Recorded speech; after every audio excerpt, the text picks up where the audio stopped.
বানাচ্ছি মটরশুঁটির কচুরি। মটরশুঁটিটাকে ছাড়িয়ে নিয়ে প্রথমে জলে সেদ্ধ করে নিয়েছি, তারপরে জিরে ধনে লঙ্কা সব ভেজে গুঁড়ো করে নিয়েছি।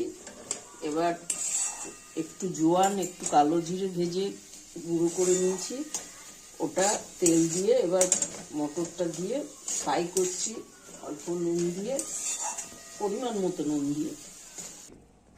মটরশুঁটিটা কষে নিয়েছি মশলা দিয়ে, এবার এটাকে ঠান্ডা করে ভালো করে মেখে গোল গোল করছি।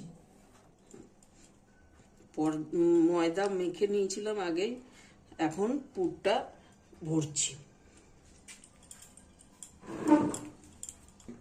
এবার আলতো হাতে বেলে নিচ্ছি।